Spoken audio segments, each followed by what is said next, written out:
em 1 Coríntios capítulo 13. 1 Coríntios capítulo 13.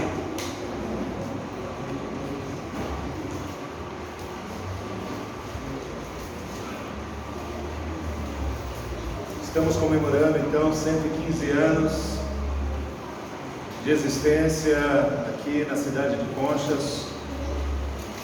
E eu disse no início desse culto que um dos laços que fazem com que permaneçamos juntos é justamente o amor.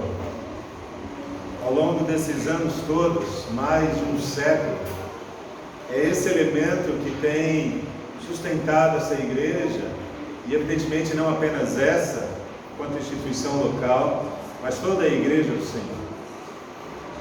Eu gostaria então de falar um pouco a respeito deste assunto e deste tema, que certamente é muito caro para a igreja de Deus, para a sua vida e para a minha vida também. 1 Coríntios capítulo 13, nós temos lá o seguinte: Paulo diz assim: eu passo a mostrar-vos ainda um caminho sobremodo excelente. Então ele diz: ainda que eu fale a língua dos homens e dos anjos, se não tiver amor, serei como bronze que soa, ou como um símbolo que retine. Ainda que eu tenha o dom de profetizar e conheça todos os mistérios e toda a ciência, ainda que eu tenha tamanha fé a ponto de transportar montes, se não tiver amor, nada serei. E ainda que eu distribua todos os meus bens entre os pobres, e ainda que entregue o meu próprio corpo para ser queimado, se não tiver amor, nada disso me aproveitará. O amor, ele é paciente, é benigno. O amor não arde em ciúmes, não se ufana, não se ensoberbece, não se conduz inconvenientemente, não procura os seus interesses, não se exaspera, não se ressente do mal, não se alegra com a injustiça, mas regozija-se com a verdade. Tudo sofre, tudo crê, tudo espera, ele tudo suporta. O amor jamais acaba, mas havendo profecias, desaparecerão, havendo línguas, cessarão, havendo ciência, passará, porque em parte conhecemos e em parte profetizamos. Quando, porém, vier o que é perfeito, então o que é em parte será aniquilado. Quando eu era menino, eu falava como menino, sentia como menino, pensava como menino. Quando cheguei a ser homem, desisti das coisas próprias de menino. Porque agora vemos como que em espelho, obscuramente, então veremos face a face. Agora conheço em parte, então conhecerei como também sou conhecido. Agora, pois, permanecem a fé, a esperança e o amor, estes três. Porém, o maior destes é o amor. Paulo, certamente um dos apóstolos de mais destaque no Novo Testamento, ele aqui, para esta igreja especificamente, ele escreve inserido aí num contexto de muitos conflitos internos. Era isso que estava acontecendo ali na igreja de Corinto. Se não, você observe o que Paulo diz logo no início desta carta, que lembra-se, isso aqui é uma carta. E no início dela, Paulo diz assim, lá no capítulo 1, versículo 11, ele diz: a vosso respeito, meus irmãos, eu fui informado de que há contendas entre vós. E aí ele vai descrever os problemas que estão ocorrendo lá dentro. Relacionamentos quebrados, ideias contrárias, vaidades, divisões, formação de grupos, etc, etc, etc. Os problemas ali naquela igreja eram infindáveis. Eu nunca vou me esquecer de um dos nossos professores ali no seminário, o reverendo Ernstein, ele comentando a respeito da igreja de Corinto, ele disse o seguinte: esta carta é como pegar uma igreja e tirar o telhado da igreja e olhar por cima e ver a realidade de uma igreja. Então essa comparação que o reverendo Ernstein fez me parece muito apropriada, porque essa carta ela revela aquilo que de fato uma igreja é, no seu dia a dia, nos seus confrontos, nos seus encontros e desencontros e por aí vai. Fica evidente então, meus irmãos, que é possível viver junto com Jesus, olhando para uma carta como essa, mas ao mesmo tempo viver longe do seu amor, do amor de Cristo na vida cristã, especialmente dentro da igreja de Cristo. Eu repito, fica evidente aqui que é possível caminhar com Jesus, mas ao mesmo tempo longe, distante, de certa forma, do amor de Jesus, dentro dos corações, quando se refere, ou quando se diz respeito ao relacionamento humano, de maneira especial na igreja. A palavra que Paulo mais utiliza aqui, neste momento da carta, é exatamente a palavra ágape. Se não todos aqui, a maioria já ouviu essa expressão, ágape. É uma expressão grega, que traduzida é, obviamente, amor. E essa é a expressão que Paulo mais está utilizando aqui. Mas veja que interessante, meus irmãos. Essa é uma palavra que os cristãos, na época, se apropriaram dela, se apossaram dela. Isso quer dizer o seguinte, que essa expressão grega já existia, já era utilizada.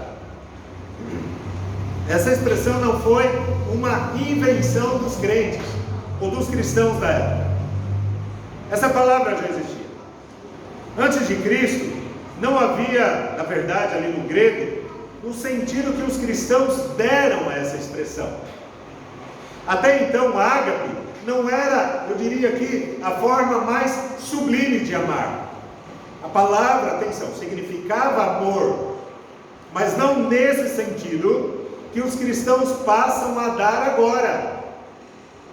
Era apenas mais uma maneira de falar em amor, dentre outras expressões que, traduzido, também significava a palavra amor. Mas os cristãos transformaram o sentido dessa palavra, e assim a palavra ágape passou a ser, desde então, um termo para descrever duas verdades. E eu queria que vocês ficassem bastante atentos a isso, a essas duas características que estão dentro da expressão ágape, e que vai ser o sentido que os cristãos vão dar para essa palavra que já existia, mas que passa agora a ter uma nova realidade de sentido. Então veja, em primeiro lugar, são duas questões aqui. Em primeiro lugar, ágape passa a ser aquilo que não mais se destina apenas aos melhores. Não sei se eu estou conseguindo ser claro aqui. Ágape, ou amor, não é algo que se destina apenas aos melhores, aos bons. Vamos entender isso. Ágape trazia aí então uma nova ideia, uma nova forma de se relacionar, que não existia até então. Veja só, antes a palavra ágape, a palavra amor, era um sentimento pela melhor pessoa, pela pessoa mais elevada, por aquela que se destacava mais, aquela mais querida, a mais cheirosa, a mais bonita, a que chamava mais a atenção, por aquilo que fazia os olhos brilhar ou os ouvidos ficar atentos. Então o amor era por essas pessoas, por aquilo que era bom, por aquilo que era o melhor, por aquilo que se destacava de maneira positiva, aquilo que seria, portanto, digno de amor. Até então, este era o sentido da expressão ágape. Fazia referência àquilo que era bom e melhor. Mas agora se introduz aí no cenário do sentir, do sentimento, do se relacionar com alguém, uma nova ideia, um outro conceito diferente daquele que se conhecia até então. Agora observe, para os cristãos, o amor deixou de ser aquilo que se destina apenas exclusivamente aos melhores, aos bons, aos mais cheirosos, aos que se destacam de maneira positiva. O amor deixa de ser exclusivo a esse. O amor agora, o ele não cresce à medida que cresce o objeto amado. Ao contrário, quanto maior é o amor, tanto menor é o objeto. O amor cresce à medida que o objeto diminui, à medida que ele se enfeia, à medida que ele tem menos brilho. O amor é maior nesse sentido. Veja, eu quero apenas pontuar aqui e dar e dentro de um parênteses, tentar mostrar aquilo que o amor passa a ser de maneira clara e exuberante para o cristianismo. Porque é o cristianismo que vai trazer um novo sentido a essa expressão. Observe, quando Jesus Cristo morre na cruz, ali é a maior expressão de amor. Mas ele morre por quem? Ele morre por você. E você era, do ponto de vista espiritual, do ponto de vista da sua relação com Deus, você era alguém morto, mal cheiroso, apodrecido pela ação do pecado. E quanto mais doente, mais amor. A Bíblia diz que o Senhor não veio para os sãos. Veio para quem? Para os doentes, para aqueles que estão maus, para aqueles que estão caídos.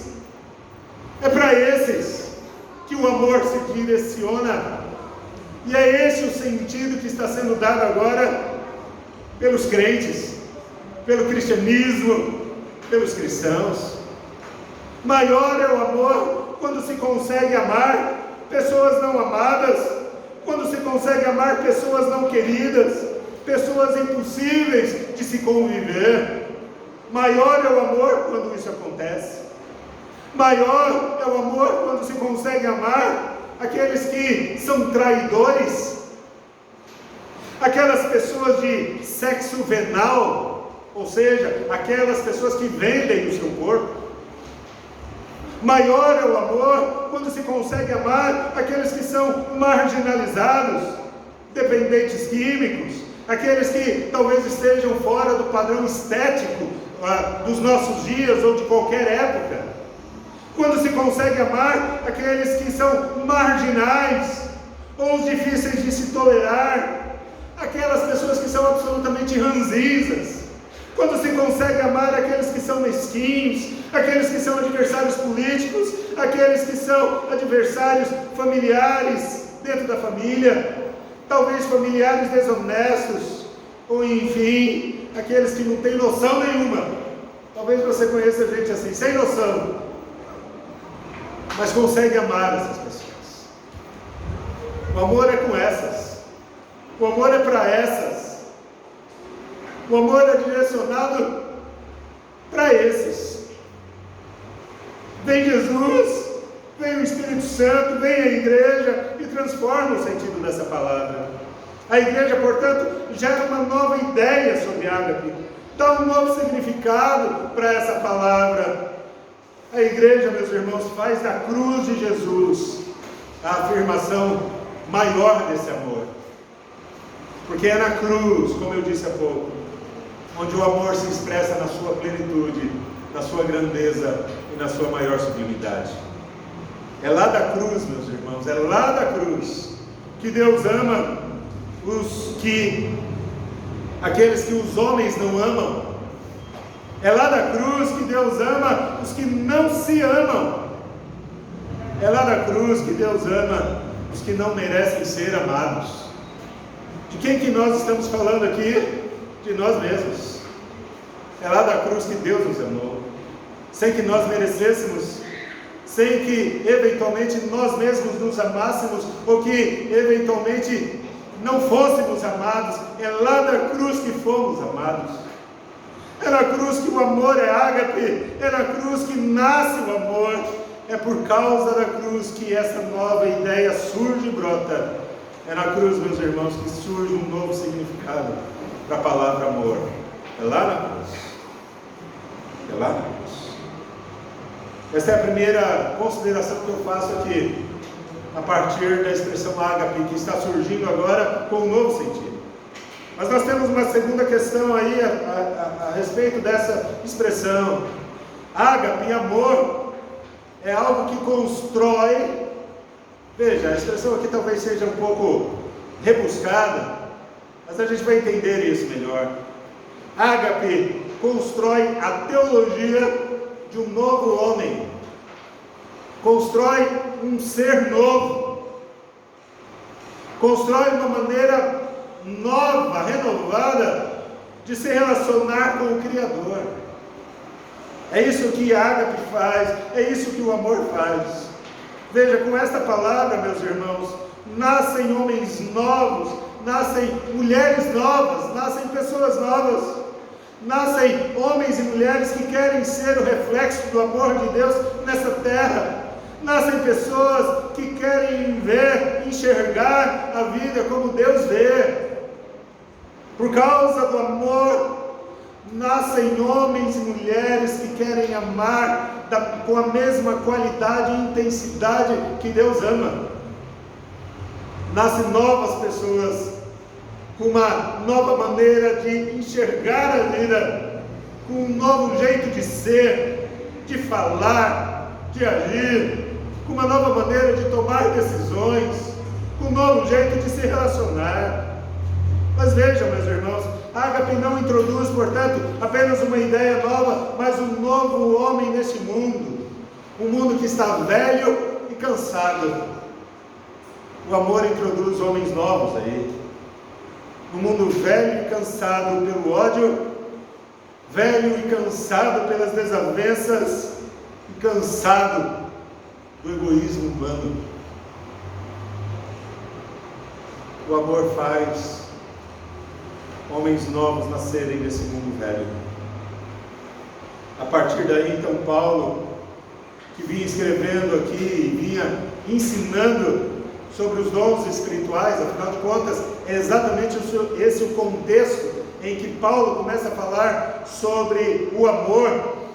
Paulo está falando sobre os dons espirituais a partir do capítulo 12 aqui, e nesse contexto, Paulo vai apresentar agora, aqui no capítulo 13, o amor como sendo algo absolutamente superior e essencial para a existência dos dons, e eu diria inclusive para a validação deles.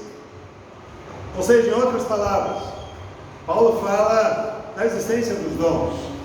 Eles estão lá, eles são uma realidade para a igreja, eles são necessários para que a igreja cresça e se edifique.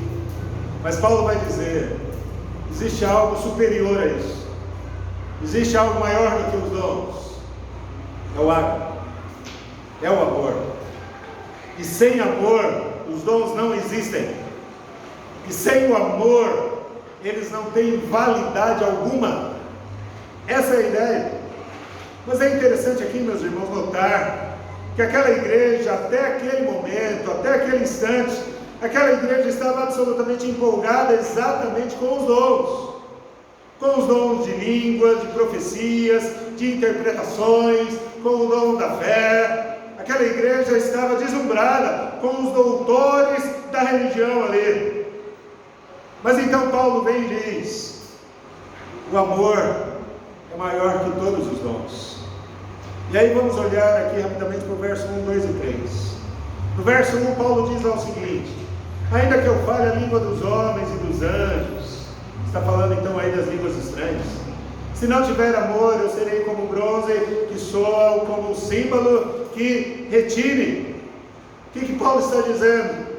Que o melhor discurso sem amor é só barulho, que falar em outras línguas, por mais maravilhoso e surpreendente que isso seja, sem amor é como uma lata batendo. O importante então não é dizer ou fazer ou ser, o importante é amar. O importante é amar. No verso 2, lemos lá o seguinte, ainda que eu tenha o dom de profetizar e conheça todos os mistérios e toda a ciência, ainda que eu tenha tamanha fé, a ponto de transportar montes, se não tiver amor, eu nada serei. Paulo então está tentando mostrar aqui, meus irmãos, que as ações incríveis, que tanto chamam a atenção das pessoas, como profetizar, ou demonstração de conhecimento, entendem isso?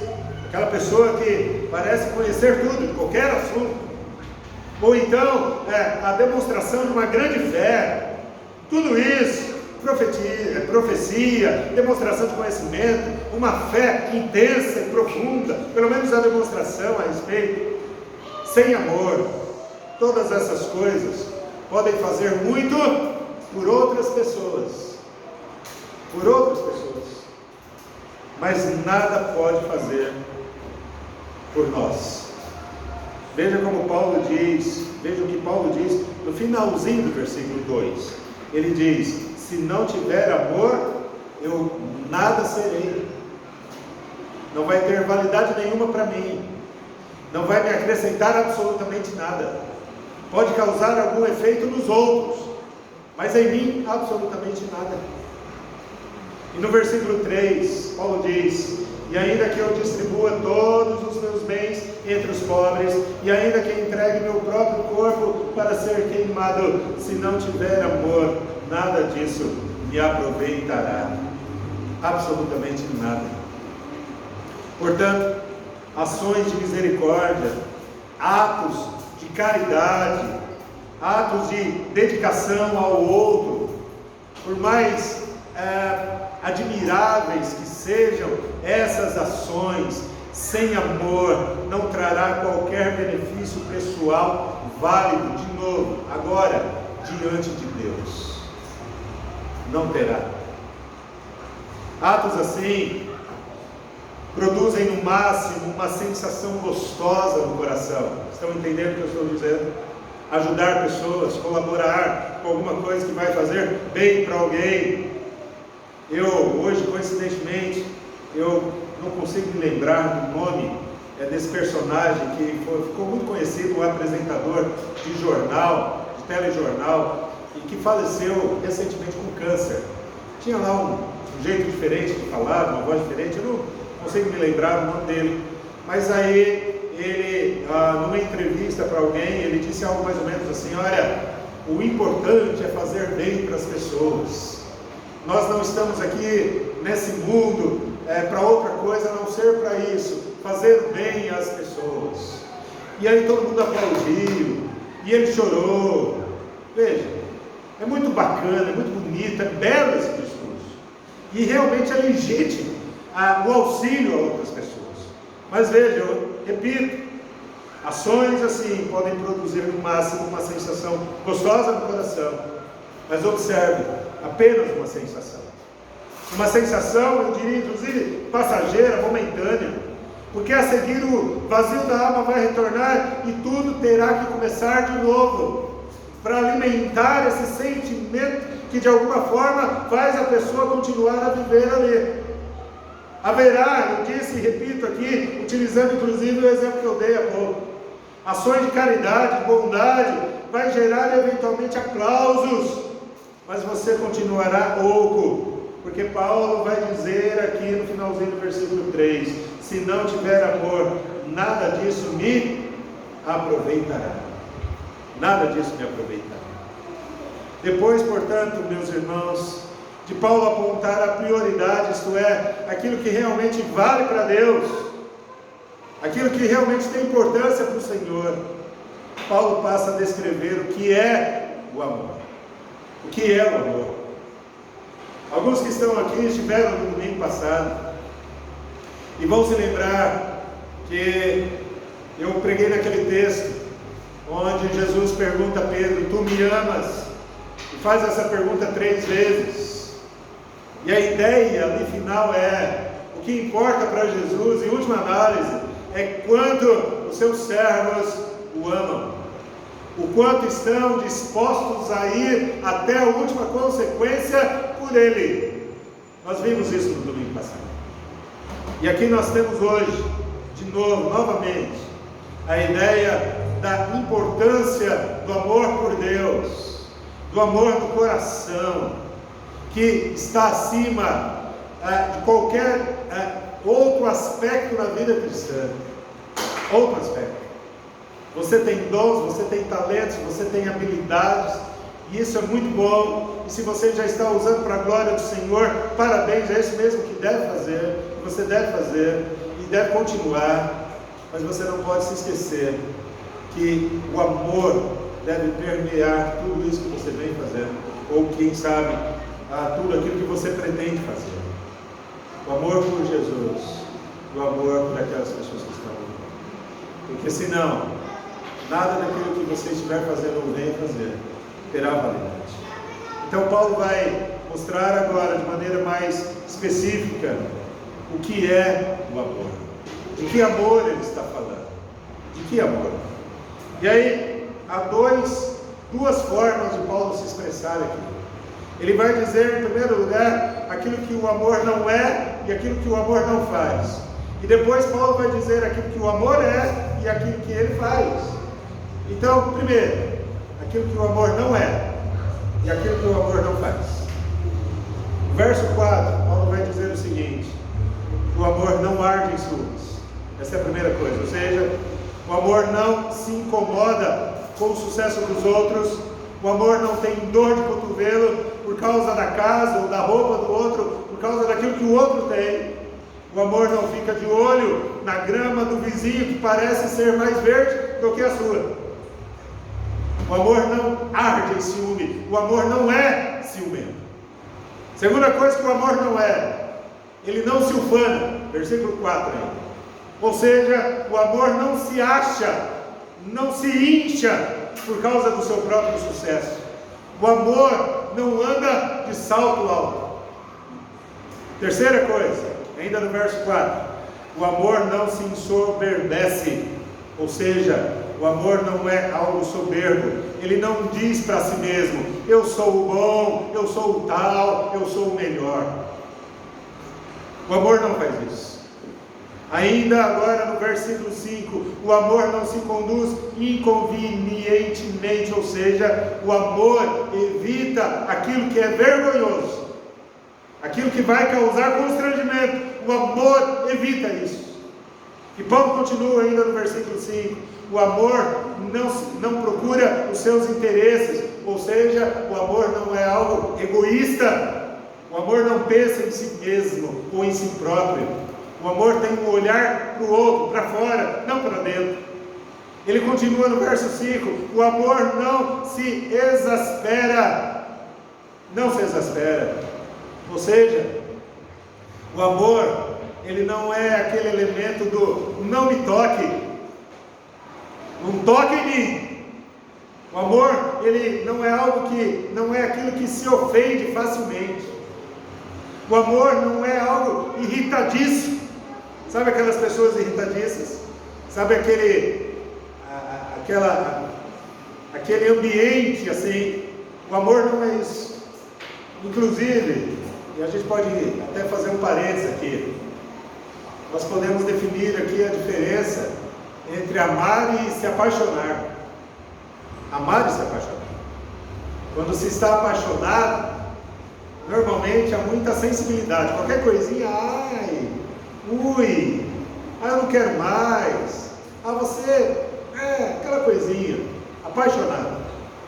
Mas quando se ama, o amor tem uma disposição de ir muito além.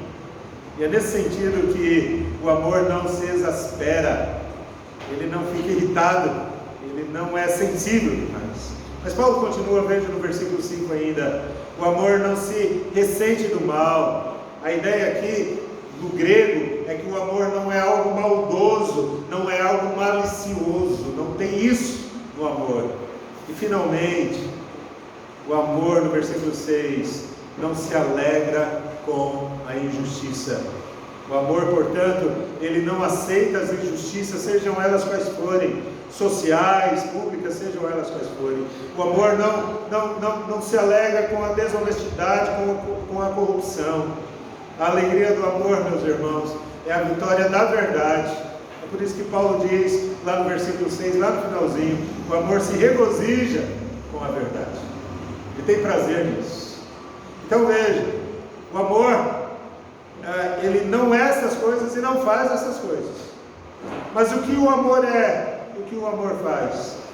Rapidamente aqui, no versículo 4, novamente. Em primeiro lugar, o amor é paciente, ou seja, ele é paciente com as circunstâncias, com as pessoas.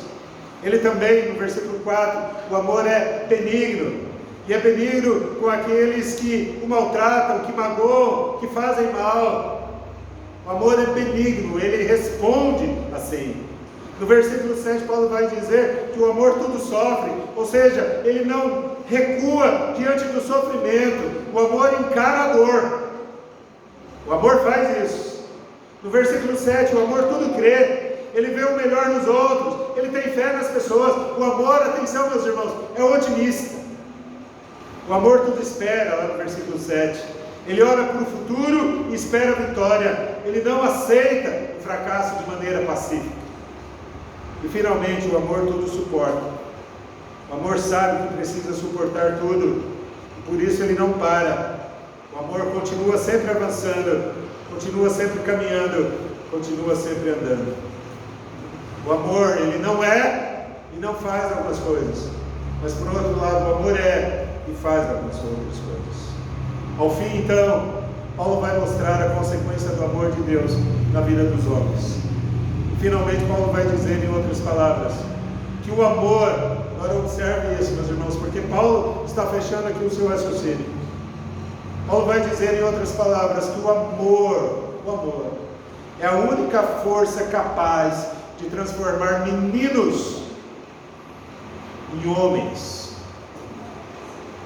O amor é a única força capaz de transformar crianças tolas em adultos maduros.